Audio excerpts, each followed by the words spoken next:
You're listening to the Chapter a Day Bible Study. I'm John Stange, and today we're in Numbers 16, Korah's Rebellion. Numbers 16 records one of the most dramatic moments of rebellion during Israel's wilderness journey. The chapter centers on a challenge to the leadership God had established through Moses and Aaron. And what begins as a dispute about authority quickly becomes a confrontation between human pride and God's chosen order. And as we read this chapter, we see both the seriousness of rebellion against God and the mercy he ultimately provides through a mediator. And these themes point us forward to Jesus, our perfect high priest. Now, the chapter opens with a coalition forming against Moses and Aaron. Korah, a Levite, joins forces with Dathan, Abiram, and 250 leaders of the congregation. They accuse Moses and Aaron of exalting themselves above the people. Verse 3 records their complaint. They say, "You have gone too far, for all in the congregation are holy, every one of them, and the Lord is among them. Why do you exalt yourselves above the assembly of the Lord?" Now, at first glance, I imagine to some people their argument might sound a little bit reasonable. After all, Israel was called to be a holy nation, but their complaint wasn't really about shared holiness. It was about rejecting the leadership God had appointed. Moses hadn't taken authority for himself. God had given it to him. When Moses hears their accusation, he responds with humility rather than defensiveness. The text says he fell on his face. We see that in verse 4. Instead of arguing back, Moses entrusts the entire situation to the Lord. There's a great lesson for us to learn here. And he proposes a test in this context. The next day, Korah and his followers are to bring censers with incense before the Lord, and God himself will reveal whom he has chosen. Moses also exposes the heart of the rebellion. Korah and the Levites had already been given a special role in serving in the tabernacle, but it wasn't enough for them. They wanted the priesthood that God had assigned to Aaron. Moses says in verses 9 and 10, "Is it too small a thing for you that the God of Israel has separated you from the congregation of Israel, to bring you near to himself, to do service in the tabernacle of the Lord? And would you seek the priesthood also?" Now, their rebellion wasn't just about leadership. It was about dissatisfaction with God's calling. They wanted more authority, more recognition, and more power.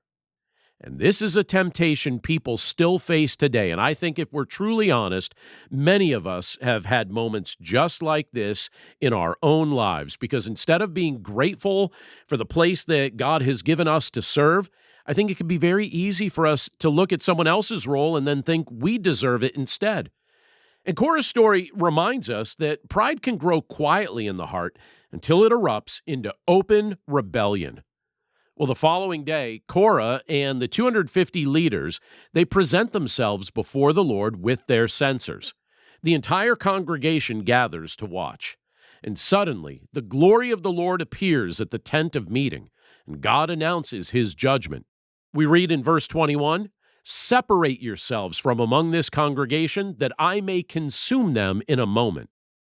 At that moment, Moses and Aaron once again fall on their faces.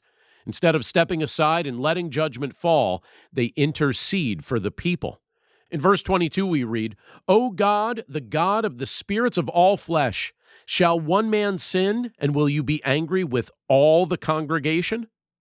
Their response shows the heart of a true leader. Moses and Aaron don't rejoice in the downfall of their opponents. They actually plead for God to show them mercy. Well, God instructs the people to move away from the tents of Korah, Dathan, and Abiram. Then something extraordinary happens. The earth opens up beneath them and swallows the rebels and their households. Verses 32 and 33 describe the moment. It says, "And the earth opened its mouth and swallowed them up with their households. So they and all that belonged to them went down alive into Sheol, and the earth closed over them." It's a powerful and frightening reminder that God takes rebellion seriously. Rejecting his authority is not a minor offense. But the story doesn't end there. The next day, the congregation complains again, accusing Moses and Aaron of killing the Lord's people. As a result, a plague breaks out among the people. And once again, Moses instructs Aaron to act as a mediator. Aaron takes his censer, fills it with incense from the altar, and runs right into the middle of the congregation. Verses 47 and 48 tell us this: "And he put on the incense and made atonement for the people. And he stood between the dead and the living, and the plague was stopped." That image is unforgettable. Aaron literally stands between the living and the dead, acting as a mediator so the people won't be destroyed. And that moment specifically points powerfully toward Jesus Christ. Like Aaron, Jesus stands between judgment and the people he saves. But unlike Aaron, Jesus doesn't offer temporary atonement through incense. He offers a perfect and permanent atonement through his own sacrifice. Hebrews 7:25 tells us this about Jesus. It says, "He always lives to make intercession for them." Now, when we read Numbers 16, we see humanity's deep tendency toward pride and rebellion. Korah's story isn't just about ancient Israel.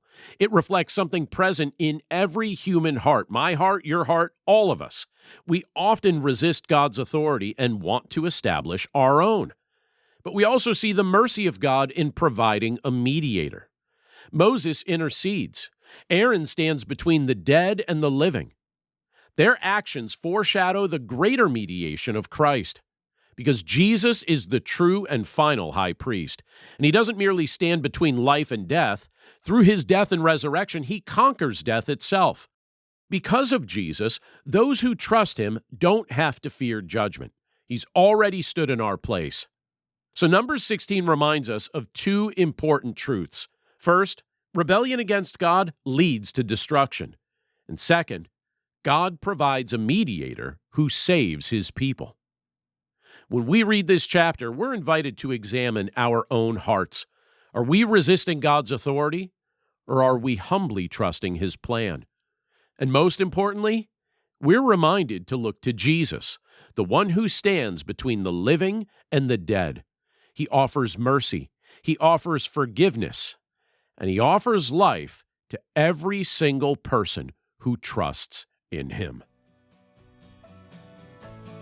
Thanks again for listening to today's episode of the Chapter a Day Bible Study.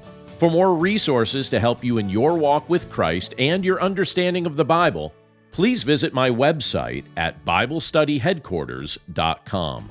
And if you'd like to partner with me by becoming a supporter of this ministry, you'll see a few options to do so, again, at BibleStudyHeadquarters.com or in the description of this episode. As always, thank you for your prayers, thank you for your support, and thank you for your willingness to share this content with others. Have a great day, and I'll see you again right here tomorrow.